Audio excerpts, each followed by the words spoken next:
Tapi sekarang, belum lagi mereka tidak bisa melihat akhirnya, dan mereka masih ngeri menemukan bahwa setiap kali mereka terbang pada jarak tertentu, mereka hanya menyingkirkan pengejaran siluet itu, dan sebuah gunung tinggi muncul di depan mereka. Sosok-sosok di pegunungan tinggi itu berdiri dengan ganas dan mengejar mereka, seolah-olah mereka telah jatuh ke dalam reinkarnasi abadi. Penyelundupan. Lihat, berapa lama kita harus kabur?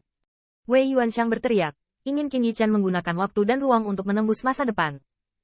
Namun, Qin Yichen sedang tidak ingin bertukar pikiran dengannya. Saya akan segera melarikan diri. Tetapi anjing tua Anda sudah mati di sini. Namun, pada saat semua orang yang berkuasa putus asa, Raja Pemetik Bintang menggelengkan matanya, dan akhirnya melihat ujung benua ini. Langit berbintang di depanku sangat luas dan dalam. Tetapi pada saat itu, untuk semua kekuatan besar, itu adalah pemandangan yang lebih indah daripada berdiri di aula surga tinggi menghadap ke dunia. Jangan membuat kecelakaan lagi. Benua ini sangat mengerikan. Raja Pemetik Bintang tidak bisa menahan gemetar. Akhir dari benua yang mereka lihat adalah awal dari keputusasaan lain. Untungnya, Raja Pemetik Bintang melonjak dengan cahaya bintang, tiba-tiba melangkah keluar dari tepi benua, dan terbang ribuan mil jauhnya. Ketika dia mengembara di langit berbintang, dia merasa seperti kehidupan baru. Lolos.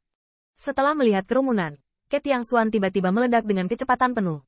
Tetapi pada saat ini, mata Dewa Qin Yichen berkedip, dan pedang sihir di tangannya meledak dengan cahaya yang menyilaukan.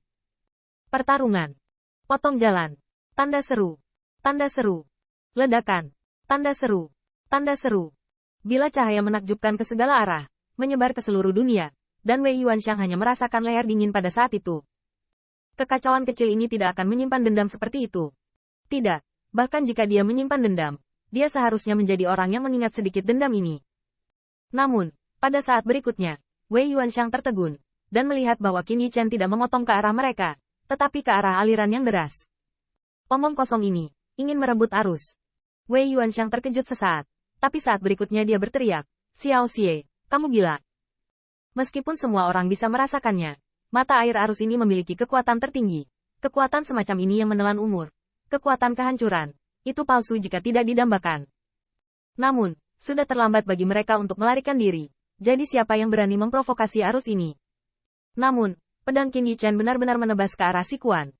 Alirannya jernih dan tanpa celah, seperti aliran paling jernih di dunia.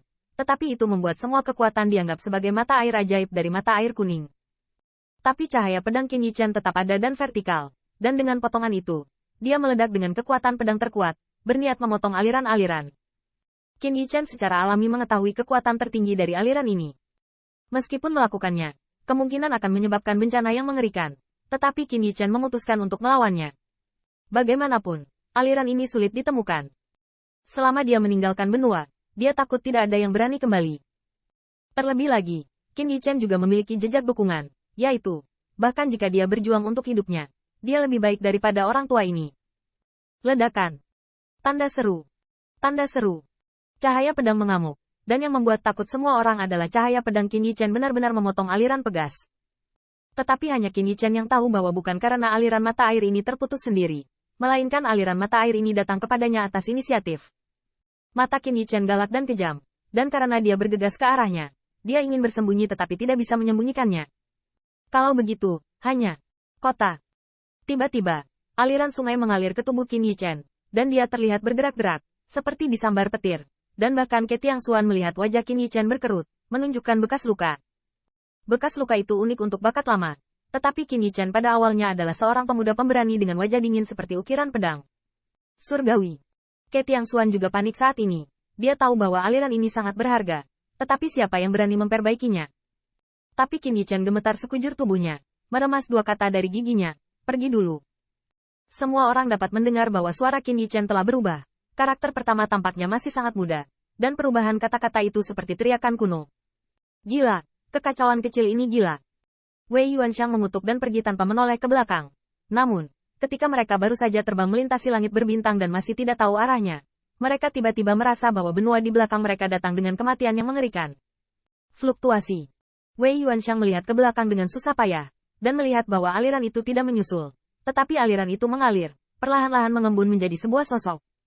Siapa yang berani masuk ke tanah suci raja ini? Sosok itu berteriak dengan marah, menghancurkan alam semesta, secara horizontal, dan bahkan seluruh alam semesta menjadi habis dan lenyap. Pada saat itu, terlepas dari ketakutan yang tak tertandingi, Kekuatan besar bahkan tidak memikirkannya. Qin Yichen juga memperhatikan sosok itu, dan melihat sosok itu sedikit mengangkat jari-jarinya, dan setetes mata air muncul. Tetapi melihat tetesan air seperti sungai terbang keluar dari daratan, dan ketika datang kepada mereka dari dunia, itu berubah menjadi dewa yang tak terbatas. Cahaya. Cahaya ilahi menuntut hidupnya, dan kelompok Qin Yichen dapat digambarkan mencoba melarikan diri dengan kecepatan penuh. Mereka terbang melintasi ruang bintang dan tiba-tiba tampak terlibat dalam lubang retak. Bintang-bintang di kedua sisi garis pandang secara bertahap terdistorsi dan menghilang, berubah menjadi awan asap. Namun, cahaya ilahi yang ditransformasikan oleh tetesan air itu selalu mengejarnya. Ledakan. Bagaimanapun, King of Star Peking memiliki wajah yang suram. Dia sepertinya merasa bahwa cahaya ilahi tidak ada habisnya, dan dia tidak bisa melarikan diri. Semuanya, cepat dan bergabunglah jika kamu tidak ingin mati. Ke Tiangxuan juga terkejut, dan saat ini, mereka tidak punya pilihan sama sekali. Bergabung bersama. Tanda seru. Tanda seru. Wanita tua dari klan Manhua berubah menjadi bunga iblis merah cemerlang. Inti bunga mekar. Untaian cahaya sihir merah meledak. Wei Yuanxiang bahkan mengungkapkan dewa. Tangan 36 kaisar mengeluarkan cahaya ilahi yang tak terhitung jumlahnya. Bagian depan tinju Raja Pemetik Bintang berubah menjadi bayangan yang tak terhitung jumlahnya. Dan setiap tinju yang diledakkan adalah bintang. Wei Lingtian juga meledak dengan kekuatan tempur yang dahsyat. Dan Wei Yuanxiang tidak berani menahan. Untuk sementara waktu, puluhan tembakan kuat adalah cara terkuatnya. Ledakan. Lusinan hukum Dao semuanya dikorbankan oleh para kaisar dan raja dengan kekuatan ilahi terkuat. Tetapi cahaya ilahi tampaknya hanya setetes air. Tetapi semuanya kuat dan menghancurkan segalanya. Kekuatan mereka dilewatkan oleh setetes air itu. Dan mereka semua menjadi layu. Dan jatuh ke segala arah.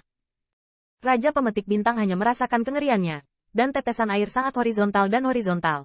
Sampai mereka menghancurkan lusinan Taoisme dan terbang di depan mereka. Itu secara bertahap meredup dan menghilang. Panggilan. The King of Star Peking menarik napas, hampir lemas di langit berbintang yang luas. Punggungnya sudah basah oleh keringat dingin. Setiap salah satu dari kekuatan besar yang hadir ketakutan. Kabur, kabur. Ketakutan akan terlahir kembali seperti ini. Tetapi khawatir akan mati setiap saat di saat berikutnya. Membuat semua orang perkasa tidak berani bergerak sama sekali di langit berbintang. Bagaimanapun, itu hanya aliran yang meneteskan air, dan sulit untuk menahannya di bawah tangan mereka. Jika ada beberapa poni lagi, mereka takut tidak akan bertahan sama sekali.